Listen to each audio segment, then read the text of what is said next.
Welcome, everybody, to the Canadian Medical Hall of Fame Discovery Days in Health Sciences that we're hosting in partnership today with Hamilton Health Sciences. So let's get started then. My name is Lisa Foster and I work with the Canadian Medical Hall of Fame, and I'm just here to welcome you on behalf of the Canadian Medical Hall of Fame and guide you through a few housekeeping rules and give you a little information about what our organization does. Dr. Youssef is one of our laureates, and he couldn't be with us today. Unfortunately, the scheduling didn't allow, but he did create a video. And now we're going to hear from Dr. Youssef. Good day to all of you. I'm Salim Youssef speaking to you from Hamilton. I was asked to share with you some reflections on what I know today that I didn't know when I started my career. I'd always thought that researchers were extraordinarily brilliant people, and there were many eureka moments. Today, I know that most of the success in research comes through steady, hard work and slogging, having an important idea, and then persisting in completing it. I often tell my students these days, get the big picture right, but also get every detail right. Both of them matter. The second thing I've learned over the years is not to shy away from tackling big questions and big problems. If you're going to spend a career and lifetime in research, you might as well try to achieve one or two important things and solve one or two important problems. And the way to doing that is to take a big problem, divide it into smaller parts, and gradually work through it step by step. And often one set of projects leads to another set of projects and another, and so on. And then after several years, perhaps a decade, one would have achieved something very important, meaningful, and impactful. The last thing that I wanted to share with you was that do not be afraid to help people around you, your colleagues, your students, your superior, anybody. Even people that you may not know. By and large, it always comes back to help you. They will share ideas with you, and both of you sharing ideas with each other will lead to enhanced knowledge. No problem in the world can be solved entirely by one person. That it might happen, but it's very rare. You always need help and you always need collaboration.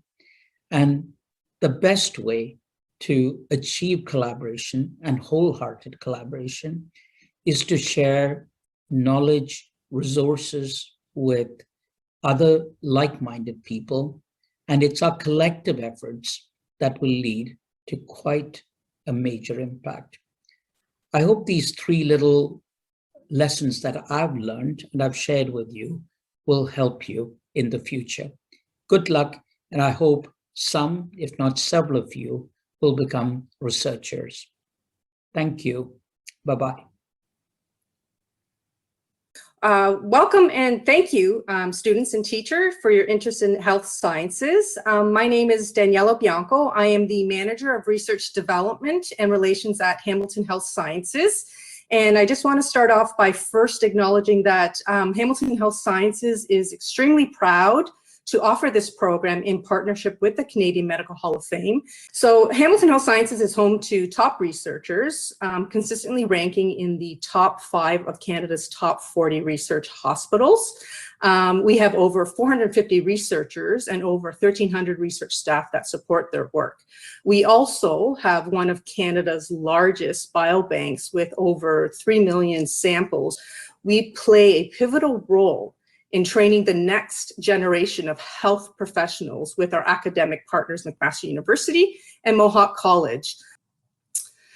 And then here's just a snapshot of some of our strengths to highlight for you. We have multidisciplinary teams in specialized areas who take a unique transdisciplinary approach to addressing chronic and rare health conditions. Research work is centered around finding cost-effective solutions, preventative strategies, and focus on maintaining a strong recruitment and retention for learner and trainee mentorships. Our state-of-the-art facilities are incubators that aim to solve medical mysteries that plague modern society, but also in the developing world as well. So our hope for you today is that you make the most of the activities planned here, as they will give you a better understanding of the career opportunities within your reach. And most of all, have fun. Enjoy your virtual experience. And so now it gives me great pleasure to introduce our keynote speaker, Dr. Lehana Thabane, who is a professor of biostatistics and interim chair of the Department of Health Research Methods, Evidence, and Impact, and is an associate member of the Departments of Pediatric and Anesthesia, School of Nursing, and School of Rehab Science in the Faculty of Health Sciences at McMaster University. He holds senior leadership roles as the Vice President of Research and Director of Biostatistics at St. Joseph's Healthcare Hamilton, and he is the Scientific Director of the Research Institute of St. Joe's. He is also a senior scientist at the Population Health Research Institute at Hamilton Health Sciences. He has won several teaching and supervision awards, including the CE&B in Teaching and the McMaster President's Excellence in Graduate Supervision Award. Dr. Thabane has extensive experience as an educator and mentor, and to date, he has mentored over 100 master's, PhD, and postdoc trainees, including junior faculty. So if everyone can just welcome the Dr. Thabane to give his keynote lecture. So thank you very much for being here. Thank you, Danielle. Let me share my screen. Please let me know if you can see it. Can somebody give me a signal? Yes? Excellent. Yeah. Right. Well, I am actually delighted to be your guest for today, and welcome to everyone, students and teachers. I'm going to share my journey to you as a biostatistician, and the tagline is evidence-based medicine is nothing else but statistical thinking in health. Who am I? I'm a professor at McMaster University in one of their premier departments called Health Research Methods, Evidence, and Impact. And I've been fortunate enough to really be affiliated of several other clinical departments within the Faculty of Health Sciences. And as Daniela said, I'm also having a lot of various other leadership roles within our system. I'm the Vice President, Research and Scientific Director of our Research Institute of St. Joe's, Hamilton. But I have to say my number one role, which I'm very proud of, is being a father. This is my family. We have 3 boys, Michael, Alex, and Jay, and I'll come and tell you a story about one of our boys who really has been instrumental in shaping my career. Now, my educational journey starts in Lesotho, which is in Southern Africa. It's a very small country inside South Africa. I was born and raised in Lesotho. This is the map of Lesotho, and really my educational career started in that small village in the southern part. It's called Thabane. This is really where I started my education. This is the primary school where it all began. This buildings actually look much nicer than the building we went into during those days. It was just a single church building, and all the classes took place in that church building. But since then, there has been improvements. You can see it looks like every class now has their own classroom. And then I went to Thabane High School, and this is one of the first high schools in Africa.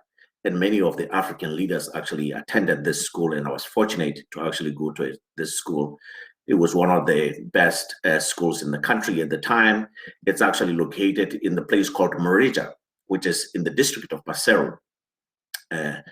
And this is what the buildings look like today. And unfortunately, the school has been abandoned and really not taken care of. It used to be a boys' school, but at the time when I went there, it had just changed to become a mixed school with boys and girls, but it was a boarding school. And this was a place where I really made lots of friends and grew up to be who I am today. Then I moved from there to the National University of Lesotho. At the time, it was the only university in the country, and being one of the first universities in Africa, actually many of the African leaders in different countries actually attended this school as well. It's also located in the district of Maseru in the small town called Roma. And this is what the campus looks like from the air. It's a beautiful place to actually learn. And I learned there for about 4 years before I moved away. Now, how did I get to Canada? So my journey into Canada really started from Lesotho, of course, from the National University of Lesotho. And then I went to the UK, to the University of Sheffield. And then from the University of Sheffield, I then finally moved to Canada and came to do my PhD at the University of Western Ontario. We now call it Western University. At the time, it was still called University of Western Ontario. And then from here, the issue is, how did I then make it to McMaster? So from Western, a lot of things changed when I was in my final year of my PhD. Everything really began with the birth of my youngest son, Jay. He was born with a congenital heart defect called the detransposition of the great arteries. You might wonder, what is it? So typically, if you look at the picture on your left, is the picture of a normal heart.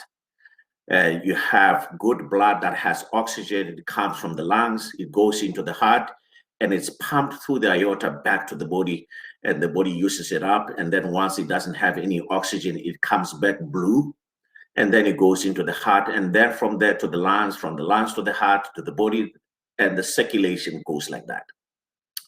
When a baby is born with the detransposition, the aorta that takes the blood from the heart to the body is detransposed with the pulmonary arteries. So all the bad blood that comes from the body, devoid of oxygen, it goes into the heart, and instead of going to the lungs, it goes back to the body. And typically children who have this condition, or babies who have this condition, would be born with what's called the blue baby syndrome. They don't actually pink up after their birth. And this is what had happened to our son, because the aorta and the pulmonary artery was actually detransposed. And then, of course, the good blood coming from the lungs, it goes into the heart, and then it goes back to the lungs. So the two bloods really never mix. And therefore, this could actually kill the baby within seconds after birth. So Jay was saved with an emergency surgery when he was born at St. Joe's Hospital in London. But many of all his operations were done at sick kids to save his life, including detransposing the arteries back. This is the situation he went through when he was a baby, and you can imagine he had at least 4 surgeries to try and correct this defect. And we spent lots of time in the hospital during his first few months of birth. And this were his brothers when they were young, they never really understood what was happening. Otherwise, this was quite a journey for all of us as a family. So as a result of this issue, I then decided to shift my focus of using statistics in health. And really, this was the encounter of biostatistics as a field for me.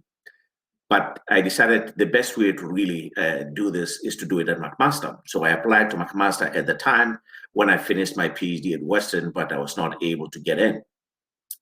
So then I decided, well, if I can't get to McMaster, maybe I should go to St. Fax at the time. So I went to Nova Scotia, St. Francis University. And then from there, I went to McMaster after about 2.5 years. I'm glad to say that Jay is okay and has had normal growth like any other child without any heart problems. So this is a picture of the family just before COVID. We were fortunate enough to have a Christmas vacation on a cruise. Now, so what opportunities do biostatistics really offer for anybody who wants to have a career in the field? For you to be able to appreciate it, you have to ask yourself, why statistics? Because I've already said biostatistics is the use of statistics in health. This is George Wells. Many people have always thought of him as the father of science fiction. And I'll show you that actually many of the things, even though people thought were fiction at the time, they turned out to actually be true. So he was born in England at the place called Kent, and he was a historian, but most importantly, really, he was a journalist and a teacher, and had written quite a number of books. In statistics, he's well known for making one of the most audacious predictions. I quote, "Statistical thinking will someday be as necessary for efficient citizenship as the ability to read and write." We all know that being able to write and read is one of the most important attributes of any citizen. So what is statistical thinking, you might wonder? What happens is all of us, when we see things with our eyes, we can describe what we see. And typically, even when we're talking about evidence or information, we often have the opportunity to see if we can see and describe what we see. And then we can wonder about processes or mechanisms that generated that evidence. And we start then making some inferences about how this may have come across. And then, of course, we tend to worry about the quality and the relevance and perhaps other alternative explanations for how the evidence may be explained. And the reality is we often tend to benchmark or expect certain things. And this is really how we frame things in so-called hypotheses as you go into science. And we tend to look for things that could be surprising and wonder why this is surprising. So essentially, this is how we all consume information. We may not have linked this to statistical thinking, but statistical thinking is exactly the same process of how we consume information, synthesize information mentally, and then, of course, contextualize it, and then benchmark with whatever our expectation or hypothesis might have been. In essence, statistical thinking in health is about advancing the welfare and health of society through research. And this is all really about optimal use of information to plan, diagnose, prevent, treat, or manage health conditions. And I'll show you with examples of how this usually happens. So if you think about it, statistical thinking is nothing else about evidence-based thinking, which is really about using information, but using it using the optimal methods and strategies and so on. Wow, there comes COVID. And with the arrival of COVID-19, this actually became true, because statistical thinking has indeed really become evidence-based thinking in every nation and has become a necessary ingredient for efficient citizenship. The reason being, now almost every citizen around the world is expected to understand what flattening the curve really means. And this is because our survival as a species actually depends on it. And we've seen things like, we need to bend the curve. And now every citizen, whether you've gone to school or you haven't, you need to understand what all these issues really mean as part of our protective strategies to deal with the virus. We now have seen countries provide graphical display of national statistics on a daily basis. This happens in Canada even today, of number of cases, the number of deaths, and so on. And this is happening in every country as part of really trying to understand how we can fight this. Citizens have been bombarded with evidence and illustrations to encourage them to wear masks, and telling them what happens if you wear the mask, what happens if you don't wear the mask. And the whole idea is really to encourage people to be able to behave better as a way of actually saving ourselves. Suddenly, statistics really has become a necessary part of advancing our welfare and protecting ourselves against this virus. So like all scientists, I pivoted my own research to focus on COVID-19. And I've been working with several colleagues around the world trying to figure out how can we help to treat this condition for those people who are unfortunate enough to actually be infected by the virus. So this is really about synthesizing all the evidence from the different studies, trying to figure out what is the best treatment. I've done this with colleagues in Europe. We have our own group here in McMaster that is working day and night to actually do this. And all this information will actually feed into guidelines to be able to figure out how to best treat patients with COVID. And we are also now trying to synthesize the best evidence available about which vaccines work, under what conditions, and for whom. So this is work in progress because emerging evidence continues to come up for vaccines. Now, we've also had situations where we've been sought for help by other governments, like the South African government, trying to figure out how can we prevent COVID transmissions in our public transportations. And this has been an endeavor to actually review all the best evidence available about how to prevent transmission of viruses in public transportations. And this was a project done for the South African government. We've also tried to figure out, how to help with countries that are severely affected by this. This was a trial we did in Brazil, trying to figure out really whether the hydroxychloroquine is one of those medications that was among the first to be touted to actually solve the problem. Does it really work? And unfortunately, the evidence seems to show that, despite all the hype, hydroxychloroquine is really not one of the most useful treatments to treat COVID. So we continue this trial in looking at other treatments that can actually help. What else was I doing before COVID in health as a biostatistician? You might not know actually the leading cause of death and disability in North America is hypertension. This was primarily part of my focus before COVID. And you might not know that really in North America, cardiovascular problems is one of the leading causes of death. It's huge in Canada in terms of burden. Many people really are at risk of stroke. It's amazing how 20% of Canadians are hypertensive, they're not even aware of it. And we have about 50,000 new strokes each year, and stroke is the leading cause of death.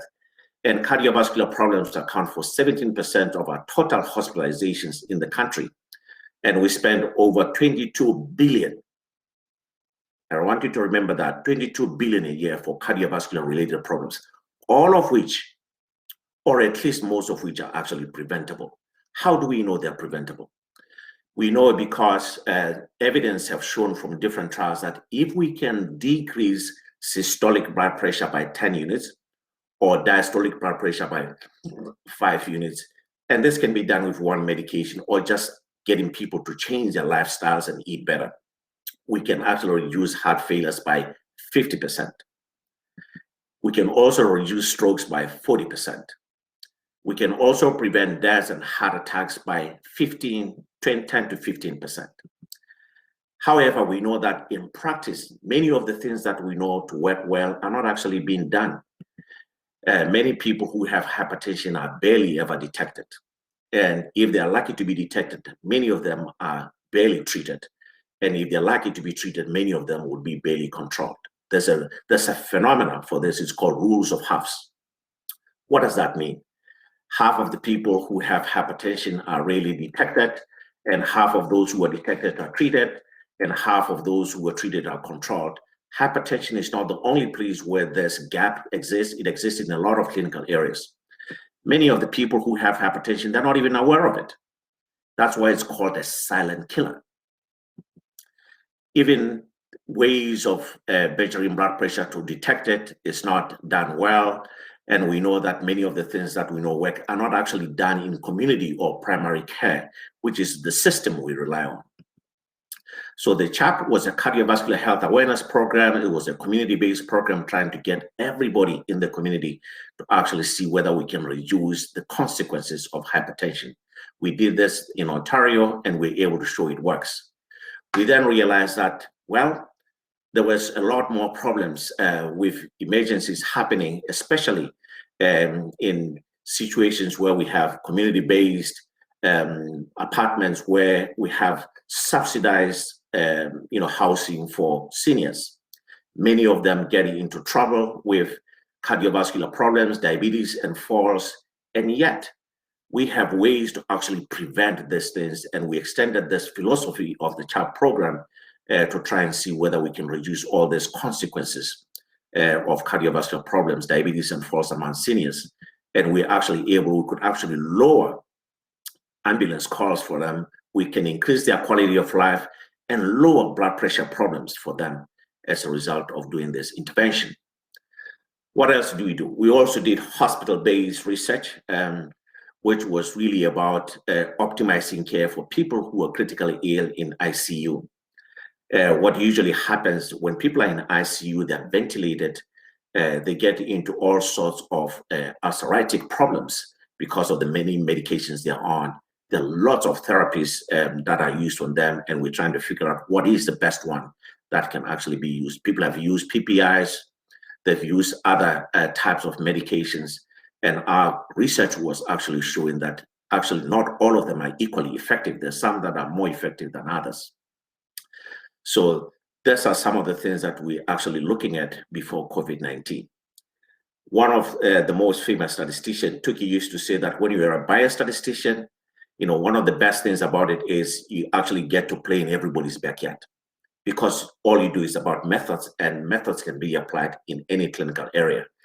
That has been the beauty of my life as a biostatistician, because I get to play in everybody's backyard. My research and mentorship has also taken me to many countries around the world. So if you really love traveling, this would be a profession for you. I've traveled to as many countries as I can think of. I don't even think this list is actually exhaustive. So I've really had the opportunity to learn other cultures and meet other people. So what else do I do as a biostatistician? As we said earlier on, I'm the Vice President of Research at St. Joseph's Healthcare in Hamilton. I'm also the Scientific Director of the Research Institute at St. Joe's Hamilton. This provides me an opportunity to really provide leadership in how to shape directions for research within our system. I'm a member of several teams around the world advancing how not only to do the best science, but how to best report it. So these are some of the various groups I've worked with, trying to figure out how to best improve the reporting of science to benefit society. And this was one of the groups I worked with from Europe. I'm also the editor-in-chief of some of the major scientific journals. This is one that I co-edit with one of my colleagues from England, Jill Lancaster. I'm also on the editorial boards of several other scientific journals that include Clinical Trials, British Medical Journal Open, and Trials, which is one of the sister journals for the Biomed Central. I'm on several executive committees of different international professional associations, and I'm currently the president-elect for the Society for Clinical Trials, one of the societies that is really dedicated to advancing the use of trial evidence to provide care to patients. I'm also on the executive team for the International Society for Clinical Biostatistics, all dedicated really on advancing methods of generating the best evidence for care.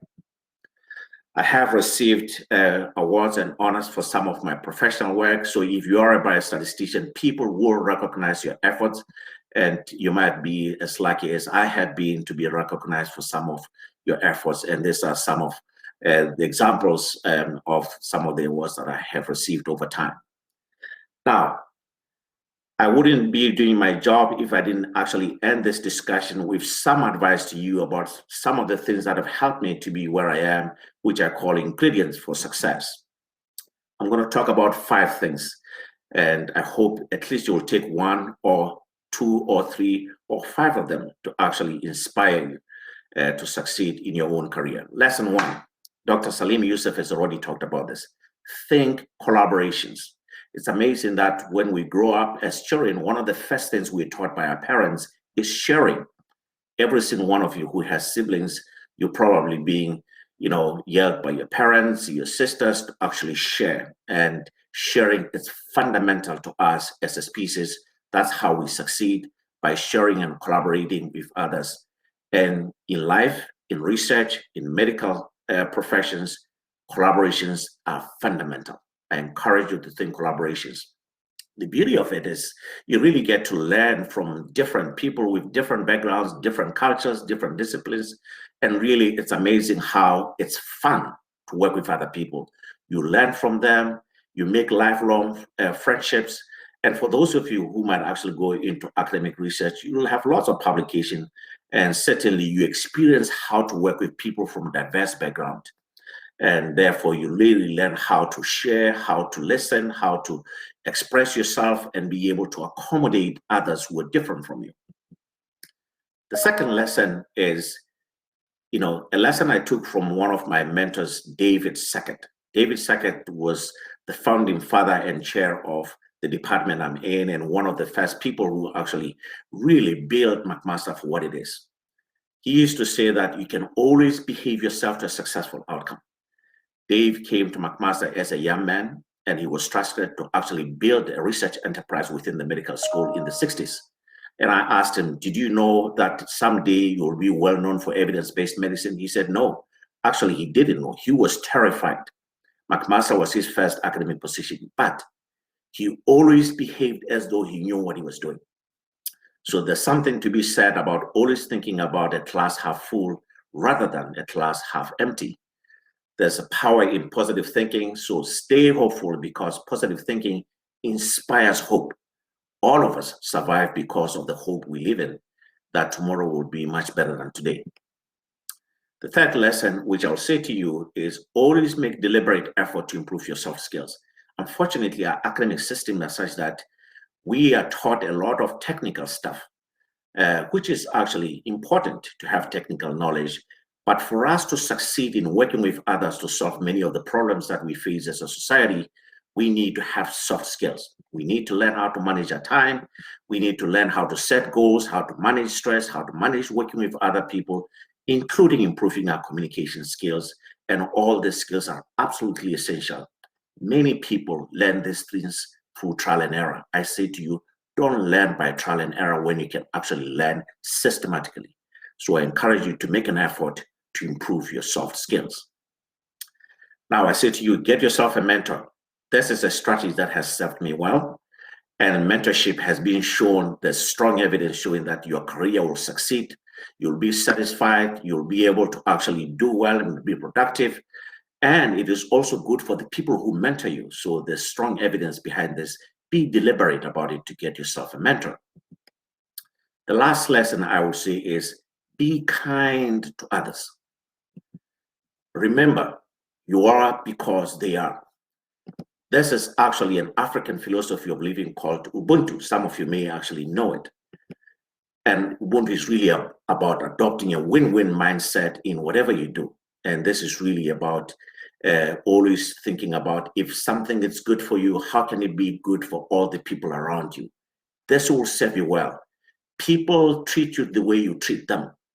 And it's amazing how, if you're always kind to others, that kindness spreads around. And this is what has really helped me to be where I am today. And I've seen it help many, many people. Some of the people I've learned from are some of the kindest people I've ever come across. Adopted. It's amazing how much it can actually help you. I hope I have been able to show you that statistical thinking is really about evidence-based thinking. That's the role of a biostatistician in a team setting in solving health problems.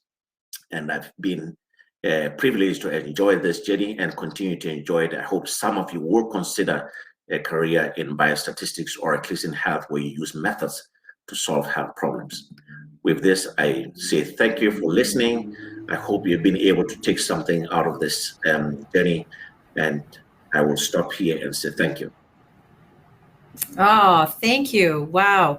Dr. Thabane, what a great kickstart to the day.